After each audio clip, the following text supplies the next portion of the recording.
Welcome to 10 Questions About Film, a podcast where I ask filmmaker friends 10 questions all about film and their filmmaking process. In this episode, I talk to independent filmmaker Mark A.C. Brown. Mark has written and directed several features, including Guardians, which is shown on Apple TV and Amazon, as well as all the usual platforms. His second feature, Dead on the Vine, had its world premiere at Kevin Smith's Smodcastle Film Festival and its UK premiere at the Unrestricted View Film Festival. It took home awards for Best Film and Best Actor at both, as well as Best Ensemble at Smodcastle and Best Director and Best Actress at Unrestricted View. It has since been picked up by Dark Arts Entertainment and is now releasing. Mark is currently working on horror feature Video Killed the Radio Star, with Dreamtown Films to be directed by Brad Watson and starring Bridgerton's Harriet Keynes and Jojo Rabbit's Luke Brandon Field.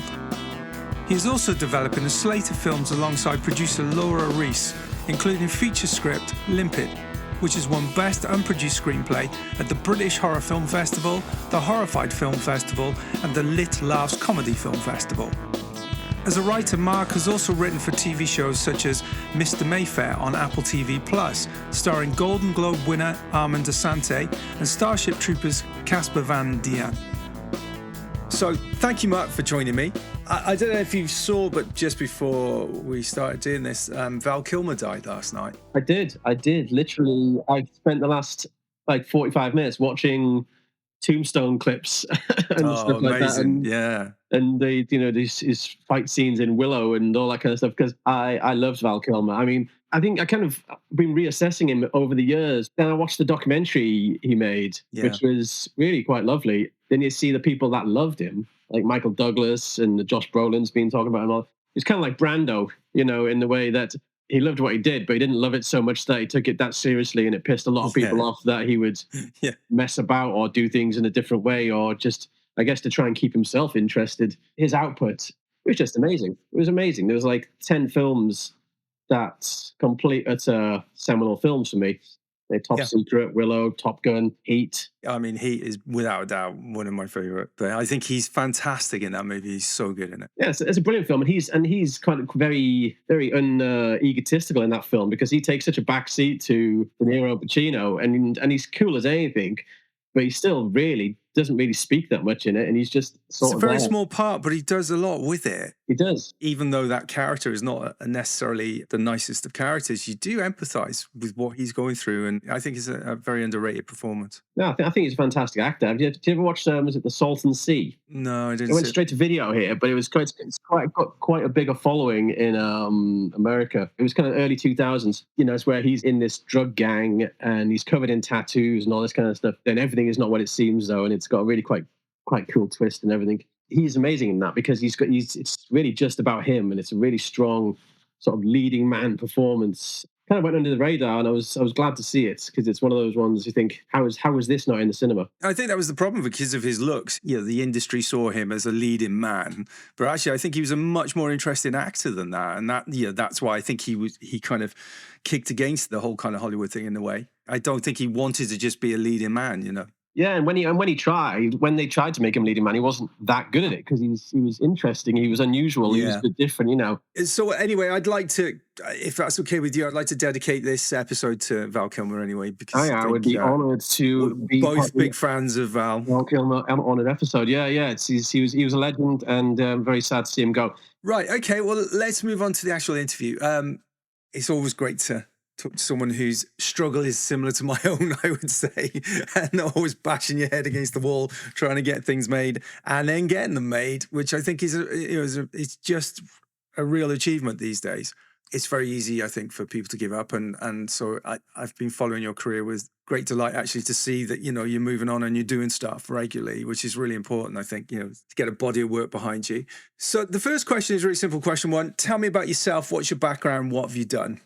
I'm Mark A.C. Brown, the AC because of my exceptionally dull name, and some of the other Mark Browns on IMDb, so they're my middle initials. I'm a filmmaker, predominantly a screenwriter, so I've had 5 feature films produced, 2 of which I've directed, 3 of which I have not. 2 of those are incoming this year, hopefully. Dead on the Vine is definitely, I directed that one, that's coming out on May 13th in America. Brilliant. And Video Killed the Radio Star is in progress for all that kind of stuff. Still a bit of post to do on that, I believe, and hopefully should be out at some point before the end of the year. I've done a lot of theatre stuff as well, a load of short films, but I could go on and on. I'm a compulsive writer, and if I'm not doing something, I go crazy. What's your preferred discipline then? Is it writing or directing?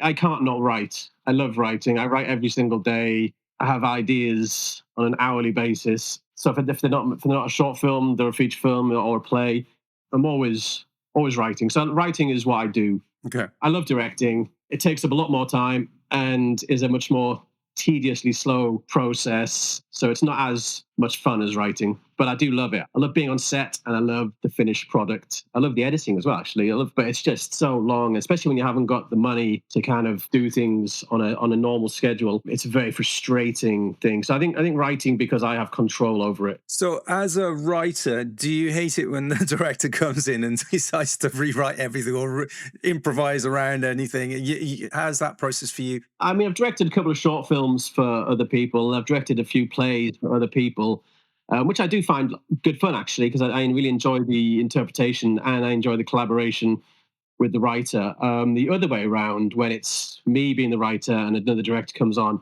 yeah, it's not always easy. I just try and be a bit dispassionate about it. And, they're paying me to work for them. So unless it's a 50-50 collaboration, then really I'm just doing what they need me to do. So yeah, I mean, it can be frustrating when I don't necessarily agree with what they're on about, but it's the job, so you've got to put your best foot forward and try and do your best work within the parameters that they set out.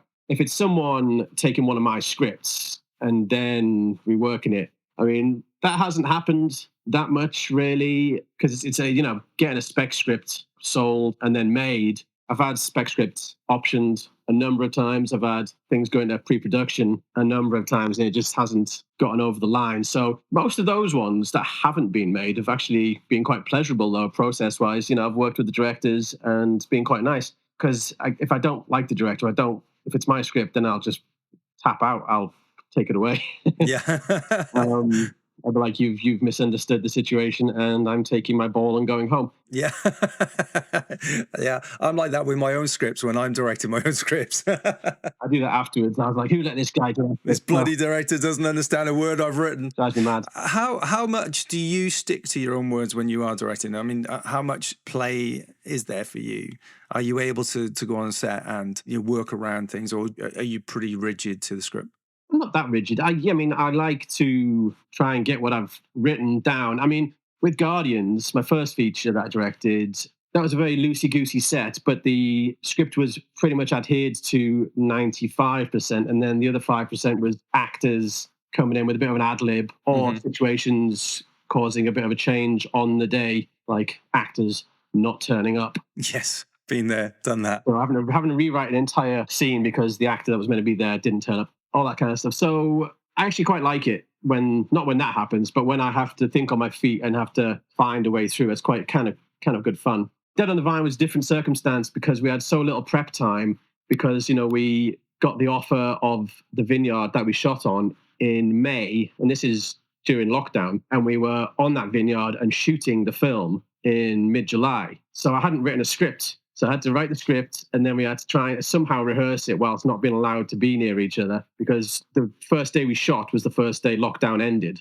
Right, okay. So we weren't allowed to be together until we were on set, really. And did you have a COVID coordinator for on set, or was it? No, it was pre the protocols. Nothing had come in. All we had to do was sign these waivers.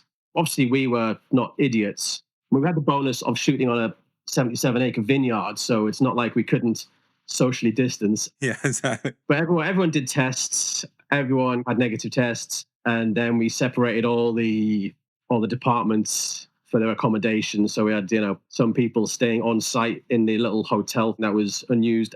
I was camping in a tent with some of the actors and the DOP, and we had 3 tents. And then some of the actors were staying in the producer's house. We did our best to be safe. Well, if we were inside, the crew was wearing masks. But yeah, it was kind of weird, because obviously after that, all the protocols came in. Yeah, I experienced all of that because I lost basically 2 years worth of work, so I had nothing.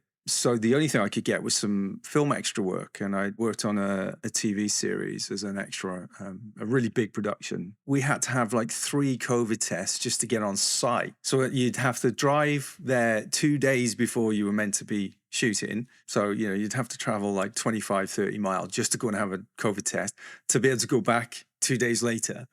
Then first thing when you turn up in the morning, you'd have a COVID test. Then once that had okay, they get you out of your car and you go inside. But inside, you were in holding, in the holding tent that they have, in a plastic bubble with a little table. And so it was like everybody was in their own little plastic bubble. And there was like about 200 of us.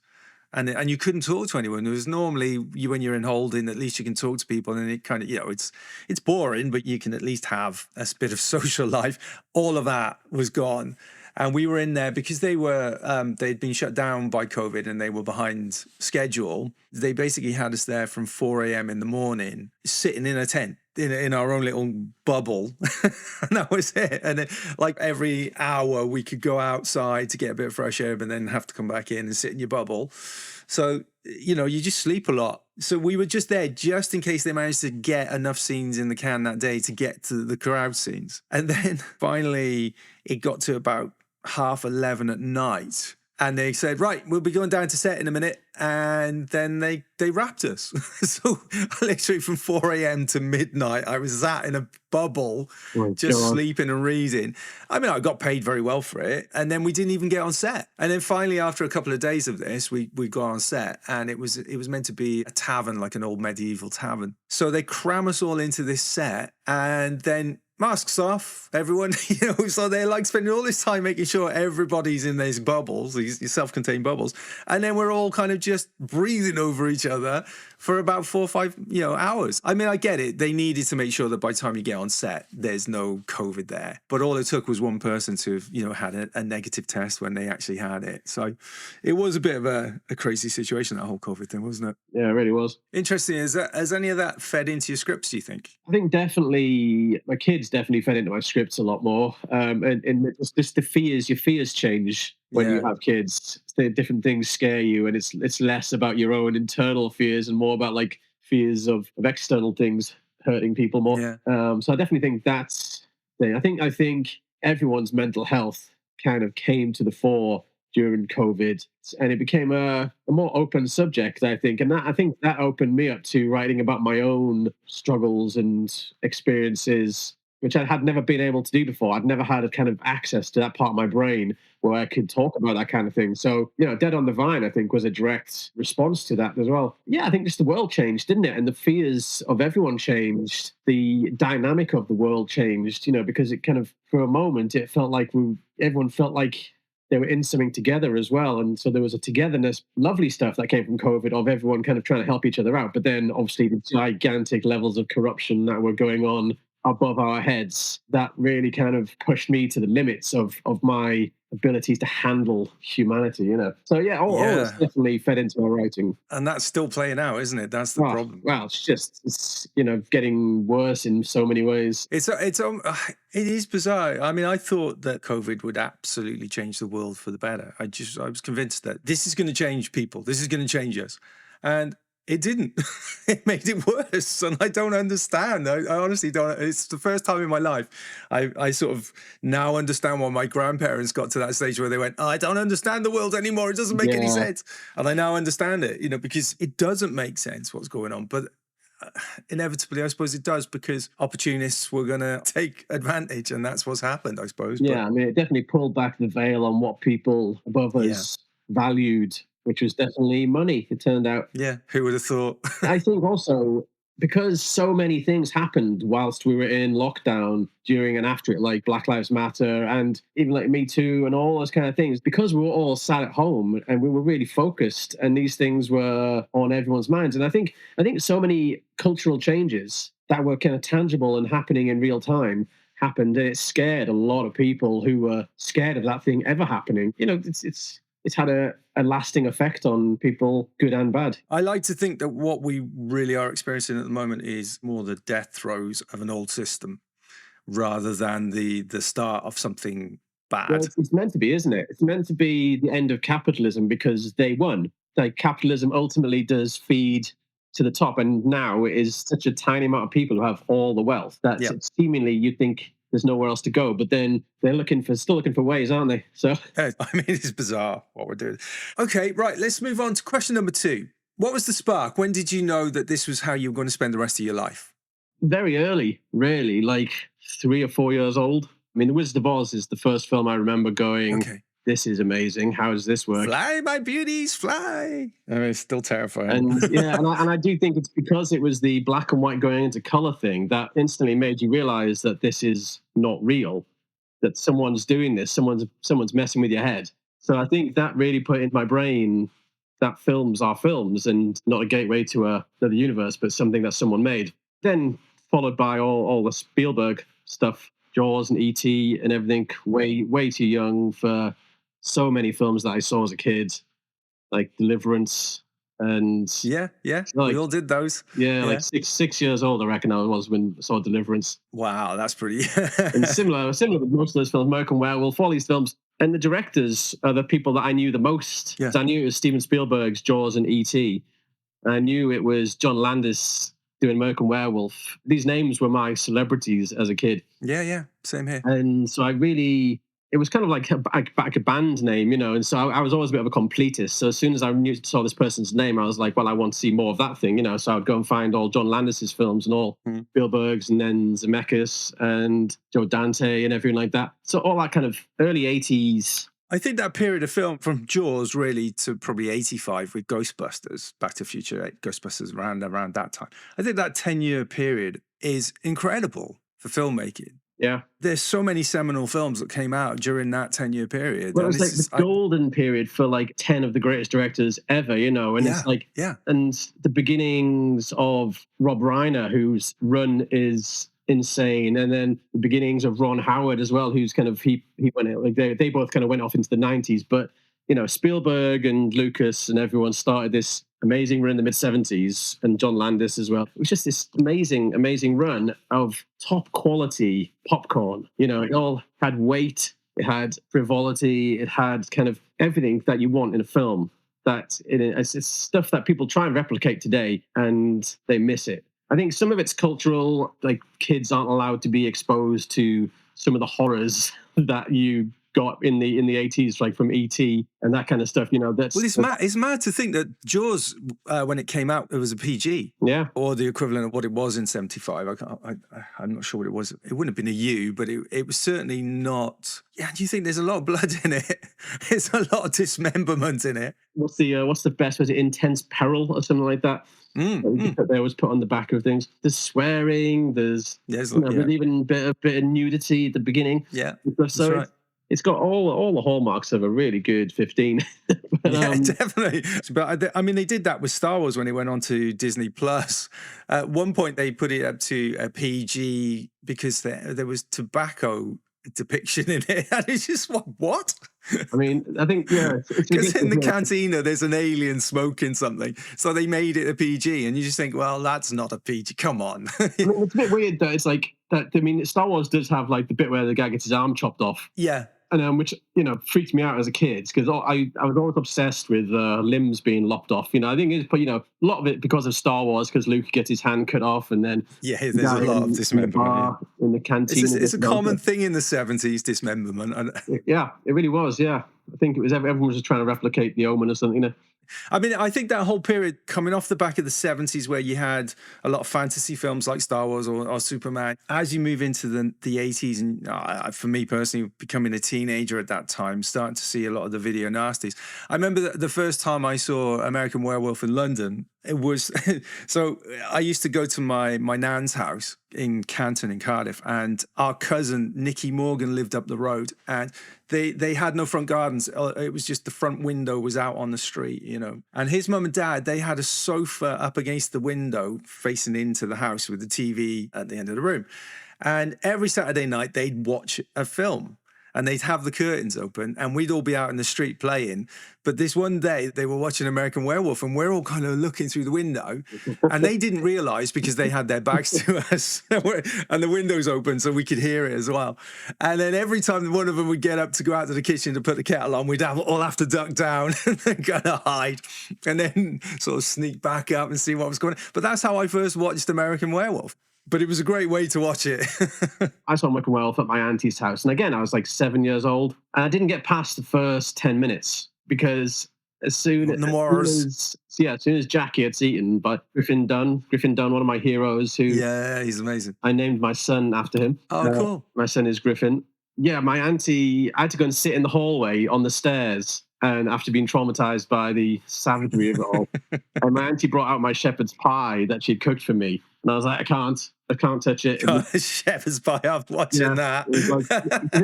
It just reminded me of the guts and everything. All the mince was just like this guy's guts.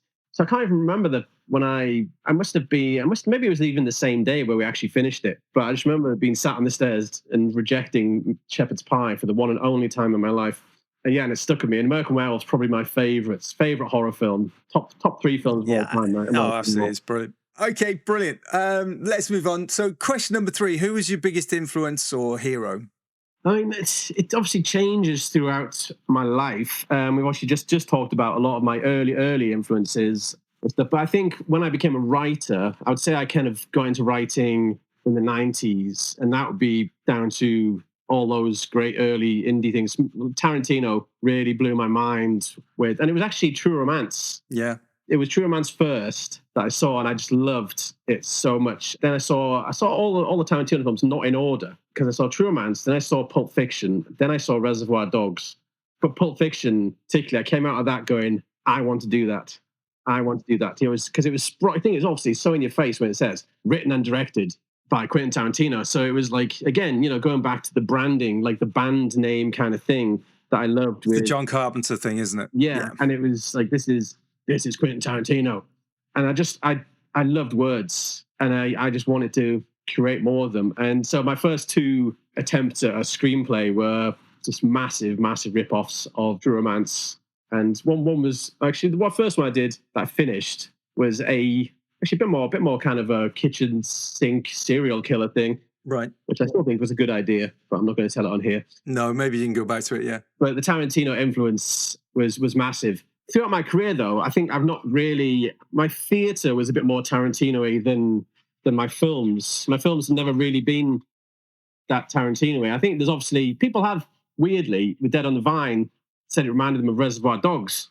Okay. Which was never an influence for it at all. I think it's just because it's a single location with some people stuck in it, really. But the dynamics and the structure and the style, not all similar, I think. But I'll take it. If they could work for a magazine so I can stick it on a poster, that would be great. Yeah, exactly. Yeah, so I think Tarantino was a watershed moment for me. And then as I kind of sort of just started discovering writers over directors, I remember it's Scott Rosenberg, I think. Yeah. He wrote Things to Do in Denver When You're Dead. And because all of a sudden I started just looking at writers that weren't writer-directors and started noticing the names like David Koepp and Stephen Knight and all those kind of people. But then also Hal Hartley, who was obviously a writer-director, he changed my brain again, almost like away from the Tarantino-ness of it all, where Hal Hartley's dialogue is so sparse and amazing, funny. He works in the silences, he works in the weird pauses, and he's almost like Harold Pinter-y, kind of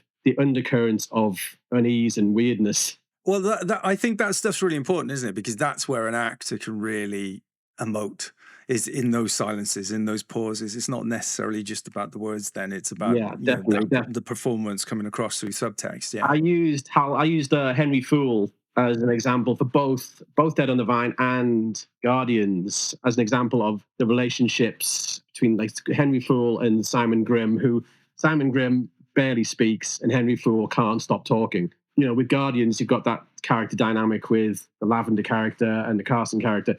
And in Dead on the Vine, it's a similar, different set, a bit more kind of reversal of mice and men kind of thing, but it's still the power dynamic the way that film is written is just amazing to me. It's a perfect film. Well, that's the thing. Extremes allow us to kind of look at the middle ground, then, don't they? If we can see both sides of that extremity, then the thing we want to actually talk about and explore is in the ground in the middle, right? So, yeah, I mean, that's why it works, I think. Yeah, that's a brilliant way of doing it. Okay, question number 4. Tell me about your first film. What was it? I got told off by my mate Mike Shepherd, who you've met, I think, for not mentioning this last time I was talking about this kind of thing. So I'm going to talk about the first film that I directed, which was a short film written by Mike Shepherd called A Political Life. And it's an important film in my oeuvre because it made me feel like a director for the first time. It was a weird film. It's really funny. So it came from Mike breaking up with his girlfriend and having to move out of their quite nice flat in Shepherd's Bush. He goes, right, I've got an empty flat and I've written this script. Do you want to come and shoot it like tonight? And I was like, yeah, fantastic, let's do it. And I read the script and it was really funny. And it was about this this guy who's just in a flat and a friend comes to try and get him out of the flat. It's, again, very Pinteresque, very abstract kind of strangeness where you never see Mike's character move. He just appears in bits of the flat while his mate's trying to figure out why he won't leave. And then it turns out like he's Home Secretary of the United Kingdom and has clearly had some sort of breakdown. And it's just really funny. So we shot it like with what we had, which was very little. Mike lived next to this kind of little spa hotel. So we added a bit of budget by making Jack Baldwin, the other actor, go into the hotel and then come out again as if he's some important person. And then we cut, even though it's next door, we cut. So it looked like he'd just come up somewhere important and then going into the weird, completely empty flat. And then it was, because we had so little, it was just, we had to really kind of think about how to make this cinematic and how to make this atmospheric. And again, it was really good collaboration. It was me, it was my brother, Jonathan, Fred Fournier, who did the camera and ultimately edited it, and Mike and Jack. And that was just us 5, just having an evening in this bizarre flat, making this bizarre film. We were just really happy with it. It was just really good fun. And we, I remember we took it to, it was in the Cannes short film corner. It was also, I think, was it in Cannes in the van? That rings a bell. Yeah, you used to drive a van to Cannes from London. Yeah, that's right. And then park it on the Gazette and show films out the back of it. That's right, yeah. Great. I love Cannes in the van. And then we did a couple of festivals. We didn't really know how to do festivals then back in that day. So we just kind of screened it at my short film night and everything. And it was just really satisfying that we'd done something that was kind of exactly what we wanted to do. It was completely... And then get it out and about, yeah. So what was it about that made you feel like you were a director then? Well, I had to kind of come up with a sort of a concept of how to shoot it. Mike had this great script, but it could have been shot in 1,000 different ways. But me and Mike have always had a great understanding of each other's work. We've out of everyone that I know, Mike gets my stuff more than anyone. Maybe Brad Watson as well. But like Mike has always really got what I wanted to do, and I tend to get what he wants to do. And so so we just kind of had a discussion, I think, and said, yeah, we're going to make it this really kind of feel like a really serious film. So you had a very clear, you had a clear vision from the script straight away, which I think is the most important thing for a director, really, isn't it? Is to have an idea of what they want the audience to feel and see, and how to convey that script exactly. in a visual manner. If it was someone that wasn't me shooting it, they probably could have gone a bit more broad on it and a bit more silly. Whereas we're like, no, this has to be a deadpan film. This has to treat itself really seriously. That's where the humor is. That's why it's so silly, because it's so serious. So then it was just about like, how do we get that kind of serious atmosphere? So it was like filming close-ups of shoes, getting, Jack to smoke outside a posh hotel, really establishing this grand atmosphere and ultimately bringing it down to this ridiculous man. And the way Mike writes as well, it's really brilliant sort of on the surface dialogue that has this really under the surface anger, but it's like a silly anger. They're talking about the fizziness of a beer, but it's done with such kind of like, do you like the fizz? It just makes me laugh like so much, like this just sort of juxtaposition of triviality and utter kind of gravity, I think that's the thing, isn't it? There are certain projects that just have your name on it, whether you like it or not. There's certain scripts, you read them and you just go, I have to make this. I can clearly see this in my head. I know exactly what it needs. And, if someone else does it, they're going to screw it up. So I know I need to do it. And it's not an arrogance, I don't think. I think it's just, I genuinely believe anyone can direct. But I think it has to be the right thing. Yeah, completely. I think that I can only direct things that I know how to direct. Yeah, And that's not a lack of technical ability, because I don't have any technical ability. And it's not a lack of confidence and stuff. It's just when I know how to do it, I know how to do it. exactly. Yeah. And when I don't, and I shouldn't be the director of it. But I think that's important to know that as well. When you shouldn't be the director is equally as Yeah. important as when you But there's should be. not enough people in the world who have No, that kind of self-awareness. no, exactly. Brilliant. Okay, let's move on. Question number 5. What is your worst filmmaking experience and how has that defined you as a filmmaker? Ooh, so many to choose from. I mean, my first film, it started off well. Everything kind of seemed like it was going okay. And then the film ultimately ended up being a very unsatisfying experience. It was quite painful because whilst the film ultimately did end up opening doors for me, because once you've got a feature film on your CV, things change a little bit. But I was just like, why is this being done in this way? And it's so frustrating to see what was a pretty well received script be treated with such little respect. And they didn't change a lot of it. It was just the way it was handled. It was the way the actors were handled. It was the way the post production was handled. There was so little care, so little sort of forethought involved in it. So that was painful. But But that is unfortunately quite a common thing, isn't it? Because obviously as a writer, you've put all this thought and care into creating this world and creating these characters and creating this story and creating this theme that you want to talk about, and then you hand it over to people who kind of go, "Well, I'm just being paid for the next 4 hours, so I don't really care.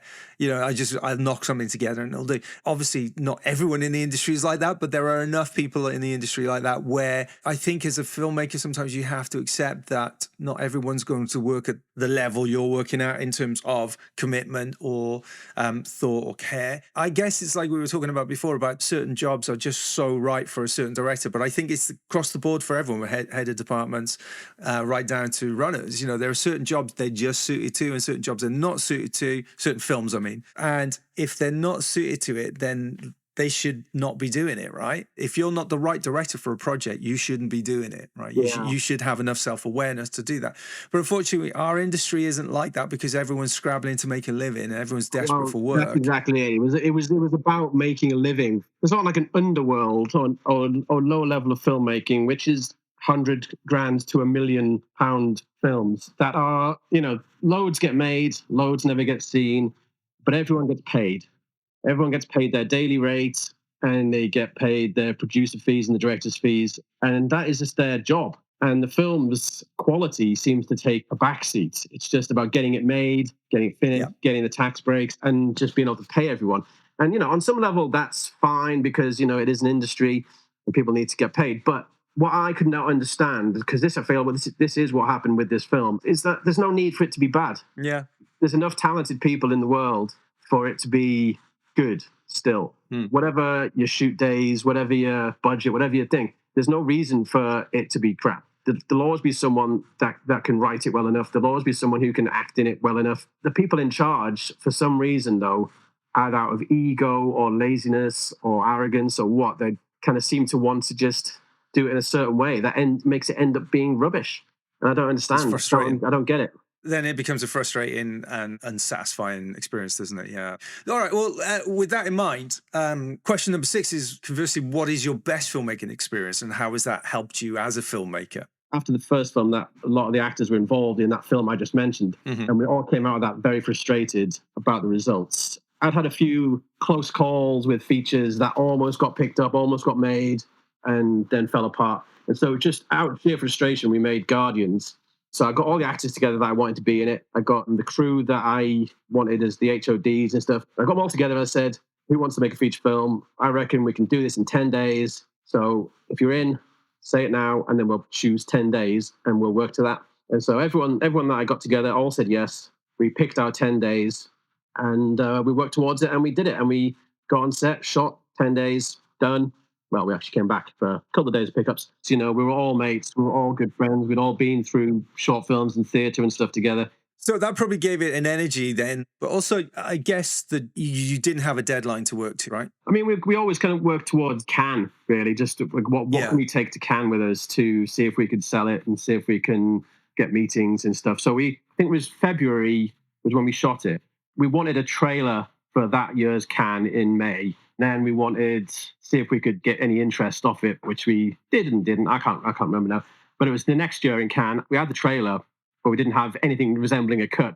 So we went to Cannes the next year with a rough cut because we were quite behind on everything and had meetings. And then it was the year after that we actually sold it. So it was quite a long process. Did you sell it at Cannes? We signed it off in Cannes. I got sales agents from London, but it was in Cannes. Well, the final agreement, yeah. But yeah, that was a much less frustrating situation than Dead on the Vine because we were just kind of chugging along and off our own backs, having no help whatsoever from anyone, and which is how I wanted it because I've had so much frustration from other people, and I was like, if it's going to go tits up, I want it to be my fault. That process, whilst it had its ups and downs, we weren't frustrated that much because it was our mistakes we were making. You know, we weren't at the mercy of anyone else. So we felt we had space to make our own mistakes and we weren't scared of it, rather than being frustrated with loads of other people who are making decisions for you. That drove me crazy when you could see their decisions were bad. Yeah.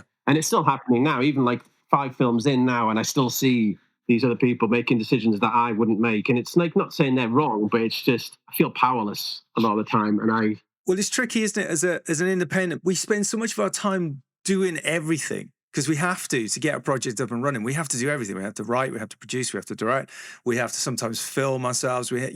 Sometimes you're recording sound yourself. You have to do everything. So to get to a point where you delegate it to other people and they're just coming in as a job in tech or a job in producer or a job in this or job in that, whatever, they're not as invested in it as we would be. So it's hard to sometimes, I think, delegate. I know I've been in that situation myself a lot where I was working on a project and I was working with a producer who was very good at talking the talk, but not so good at making sure there was a cup of coffee there for everybody in the morning. Those sorts of frustrations are really hard. That's the hard stuff. Because if they can't get that right, how are they going to get all the other business stuff right? Because it's not hard to make sure there's a cup of coffee for the crew in the morning, a bare minimum, right? So it's that kind of stuff. I mean, I remember doing a shoot years ago. I was directing something for a production company, and I turn up and there's no catering at all for anybody, right? This is the second day in.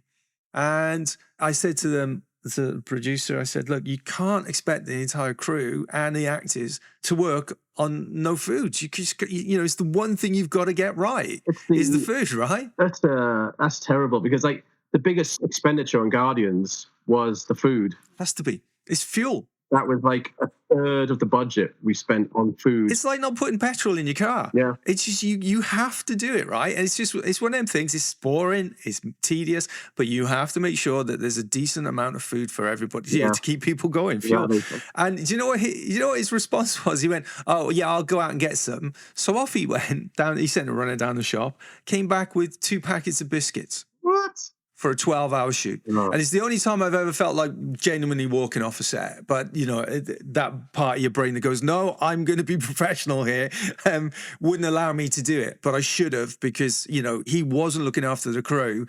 And as a director, you kind of have to step up and say, well, actually, if you're not going to look after the crew, they're not going to be able to deliver for me. So I need to make sure that you're doing your job properly because this isn't acceptable. So for the third day, I had a bit of a row with him in the evening and he basically bought a loaf of bread and some cheese spread and made a load of sandwiches for the next day himself. I mean like how hard is it to put on a giant bowl of pasta or something? And this was a professional production company.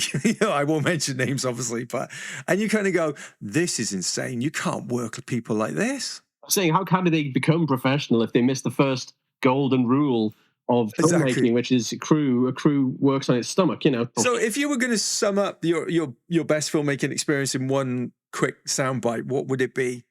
I think All In Together.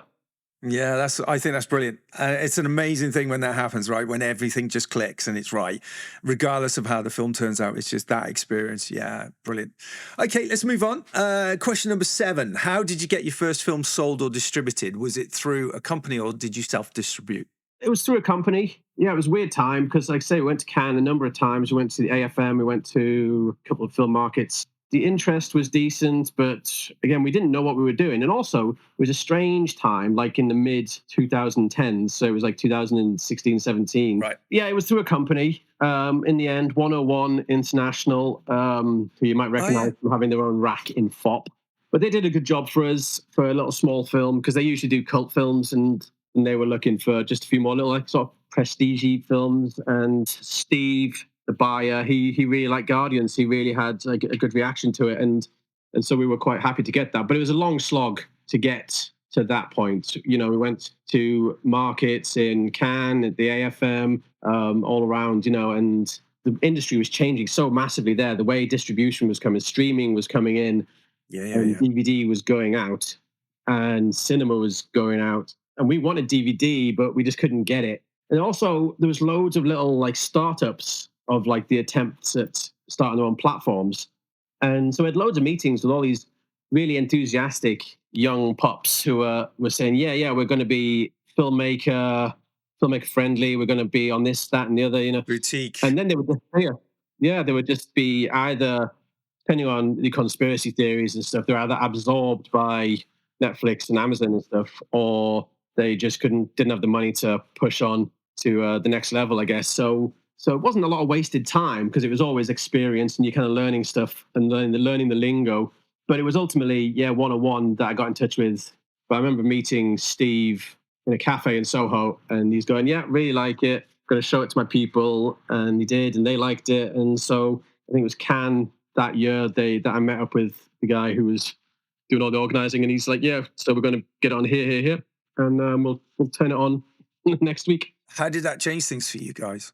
Just having a film that was out in the world, that you could say, here's my film, it's on Sky, was on Virgin Media for a bit, it's on a variety of platforms. It just, people took you seriously a bit more. You know, it was a feature film that you'd made and sold. And so when I was going into rooms, I had a track record all of a sudden, you know, one that I was actually proud of, rather than, because it'd be my second feature, but the first one that I directed. But it was also the first one that I would let people watch. You know, yeah. wouldn't avoid the conversation like the other one. And so my first one's on Amazon, and I still have that problem. And it's you know, I'm like, don't watch it. Yeah. The main effect is it put me in touch with Laura, who's the producer on Dead on the Vine. So Suzanne Smith, who shot Dead on the Vine, she used to work with Laura at BAFTA doing a variety of things. Laura had taken a bit of a sabbatical to have kids, and was coming back into the industry and looking for young up-and-comers. And so Suze recommended me, and we had a meeting. She read some of my stuff, and we clicked. Yeah. And so we started working towards trying to get a couple of films off the ground, mostly my film Limpet, which, as history will tell you, didn't get off the ground. But we came close, but again, COVID. Then Dead on the Vine happened with Laura, so that took all our focus. Dead on the Vine kind of brought Laura back into producing full-time now, and so she's going great guns now. She produced Midas Man, Something in the Water, and a few other things that's coming up. So it's basically from that process of getting the film out, you've managed to hook up with a producer who and that happened. Is getting things done. Like Brad as well. I met Brad because of it. Brad Watson, who shot Video Killed the Radio Star, which is my next script that got made. Strangely, I wanted James Rumsey to be first AD on Guardians, but he couldn't, because he was first ADing on this guy, Brad Watson's film. So when I went to Cannes that year, Rumsey was like, oh, you need to meet Brad. And so I met Brad, and we literally stood in the corner for 10 hours getting drunk and talking about Joe Dante and Spielberg and stuff. Filmmakers getting drunk? Surely not. Well, not anymore, but yeah, back in 2018. Yeah. So we connected on a very deep cinematic geek level, and it turns out he really liked my writing as well. So we started trying to push films, and finally 8-9 years later we got our first film together. So I mean, Guardians sort of led pretty much to Dead on the Vine and Video Killed the Radio Star. Brilliant. Let's move on. Question 8. What does it mean to be a filmmaker to you? How would you describe what you do? I mean, it's everything to me, because it's all I've ever wanted to be. It's all I've ever tried to be. The struggle was more satisfying than The Office. You know what I mean? Yeah, totally. You know, as I say, I'm a compulsive writer. My entire day is taken up with that in one way or another. You know, it's just my entire life. I am totally defined by my writing.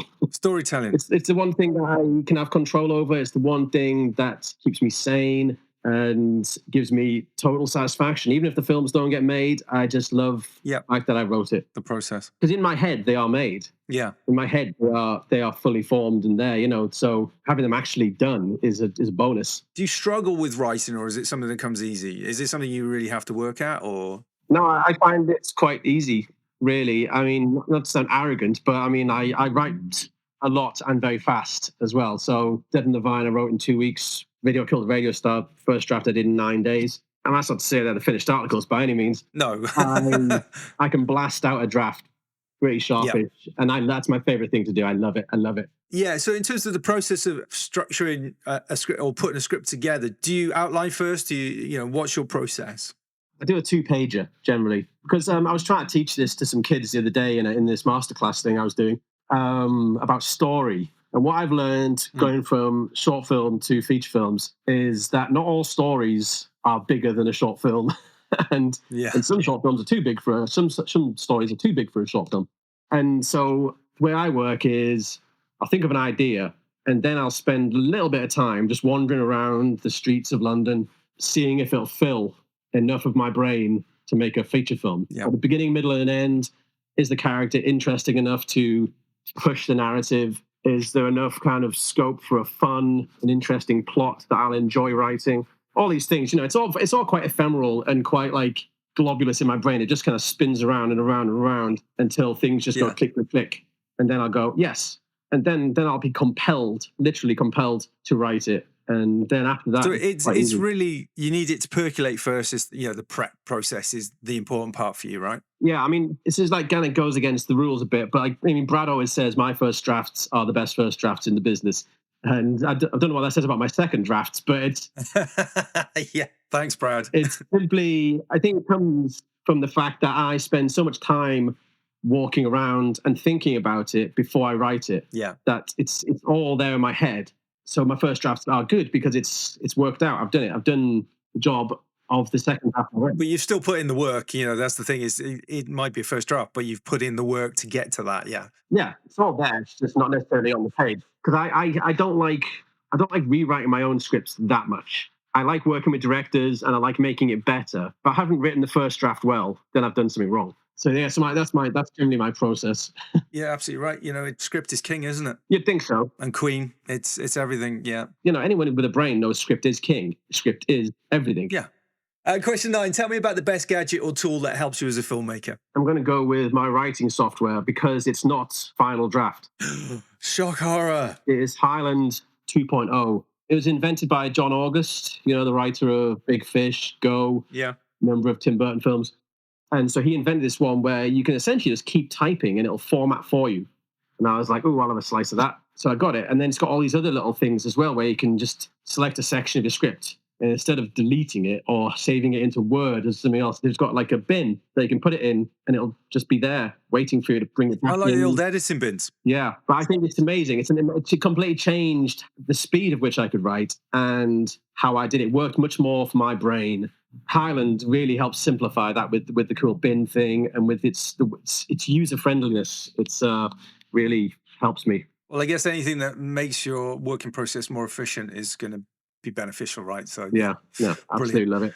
Well, we're fast approaching the end in many, many ways. Question 10. Finally, what is the one thing you wish that someone had told you when you first started out? Ooh, drink less. I mean, it's weird. It's like you feel like you have to make your own mistakes. If any deviation from the path that I took, I weirdly, I look at the film About Time when talking about this kind of thing. There's one bit where Donald Gleason changes something, and when he comes back, he's got 2 different kids because his children only existed in the way things happened and the way things happened. And so that's how I think about all my choices and all my missteps and all the things that if I change any of it, then I wouldn't have my 2 kids. So don't regret. And so just get on. Exactly. Yeah. So I don't regret. But I had too much fun and not enough discipline when I was younger, when I was doing theatre, and even when I was doing up to Guardians, really. I would have probably progressed quicker had I not been so drunk all the time. Yeah, I do believe that I have spent a night or two with you drunk, and same here, really. But that's what you do when you're young and stupid, and you're in the film industry, right? It was just part of my life that every single day was a quest to find a good night out Yeah, and make films in amongst all that. But and after every meeting, it was like that was the beginning of the night. Every rehearsal, that was the beginning of the night, and it was just everything was centered around getting drunk, and that was great fun. But it slowed me down, and just it getting away. ultimately Yeah. put me in a position now where I had to give up booze because it wasn't good. So I had to go. But I think that's amazing because you've recognized that and you've acted on it. And as a result, your career has improved from it, right? So there's a great piece of advice.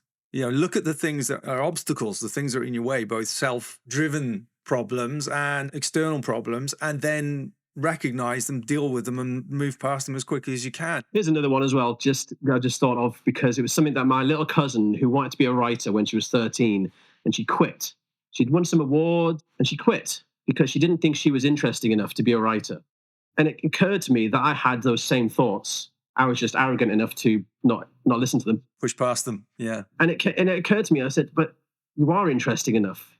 You're only not interesting to yourself because you are the norm for yourself. But to someone else, you are not the norm. You are unusual. You are interesting. You are different." Yeah. And I think it all comes down to ultimately down to confidence. Now, I never had confidence that much as a kid, so I would try and circumvent the just have confidence thing, because that's not so easy, by saying, don't doubt your interestingness, don't doubt your individuality, don't doubt Yeah. that you have a story to tell that only you can tell.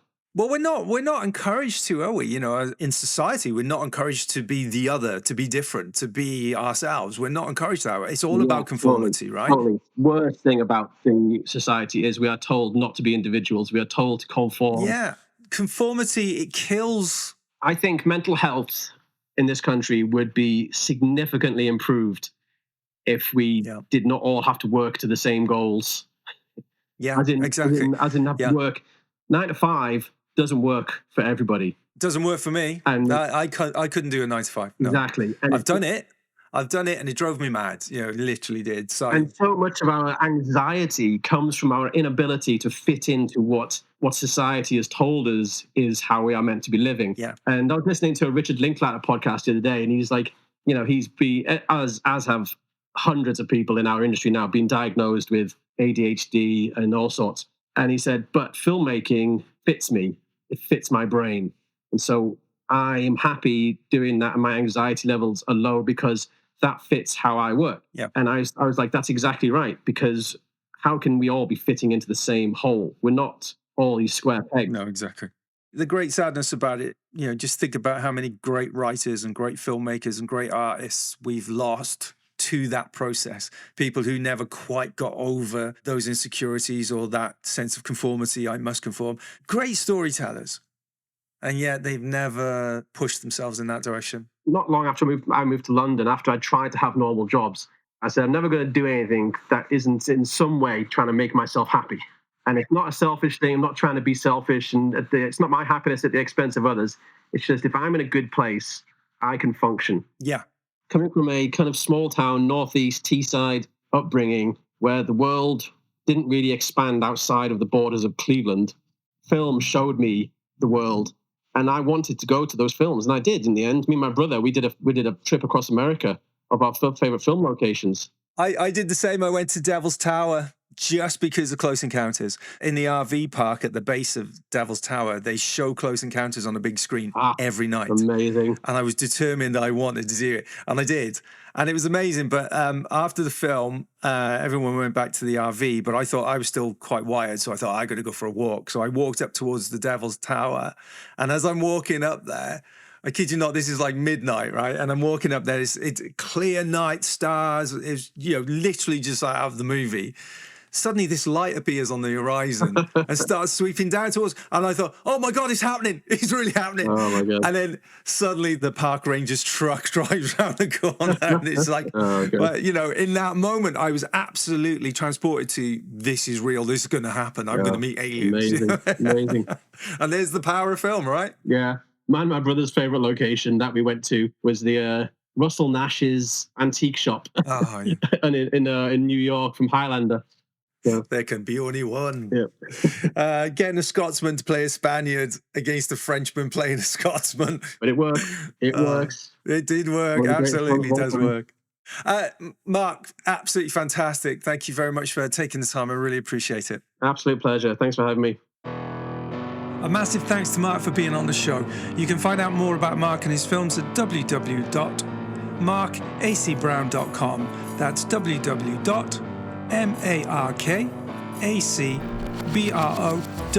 www.markacbrown.com. This has been a Workshop Presents Productions. Music by Christopher Nettleton. If you like this episode, feel free to check out future chats when they're available. Thanks for listening. See you next time.